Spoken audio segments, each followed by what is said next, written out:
I'm in my apartment, I'm studying butterfly trades, which is a kind of options trading that you do with commodities, when the phone rang. And it was the general counsel of the exchange. She said, Mr. Renard, I need to have a meeting with you. We need to speak with you. I think, well, in a couple of days, I'm going to be getting my seat on the exchange. Maybe they have some more questions. So I come I said, sure, I can be there in 15 minutes. It was the World Trade Center before it was attacked. That's where the exchanges were. I went over, I go to the general counsel's office, and she says to me, Mr. Renard, we have a little problem with your application to be a broker. I said, oh, no problem. You need more references? I can get references. You need some more bank accounts? I can get bank accounts. And then she says to me, well, we have reason to believe that your entire application is false. Now, I had been working a year and a half now on the case. A year and a half of my life is invested in this. I go, false? What do you mean? She says, well, we have reason to believe that there's nothing in your application and that you're really somebody other than Marc Renard.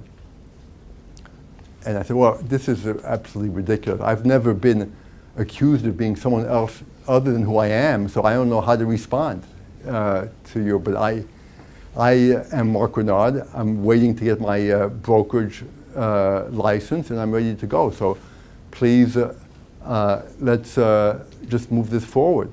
And she didn't expect me to come back with a kind of like aggressive defense.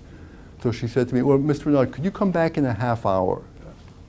So I said, of course, I'll be back in a half hour. So I went down. There used to be a shopping mall under the World Trade Center. I went down into the shopping mall, did a little dry cleaning to make sure no one was behind me, because now I was getting a little paranoid.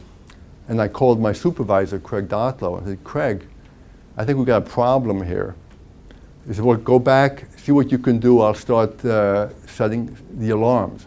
And I went back in, and now there was the general counsel and the first executive director of the exchange. So, and they said, well, Mr. Renard, we have reason to believe not only that your application is fictitious, but that you're actually a federal agent. I said, what? Yes, that you're an assistant, that you're a former assistant district attorney and a federal agent. I said, assistant district attorney? I'm not even a lawyer. I don't know what you're talking about. How do I prove I am who I am? Obviously, someone has seen me and has made a mistake, and they're mistaking me for somebody else. So why don't you just bring that person in? They'll realize they've made a mistake, and I can go back about my business. So now they became kind of apologetic. They think, oh, well, maybe he is who he says he is. It was a Friday, so we arranged. I was going to come back Monday, and they were going to have a meeting with whoever it was and clear everything up. And now they were profusely apologetic, and off I went.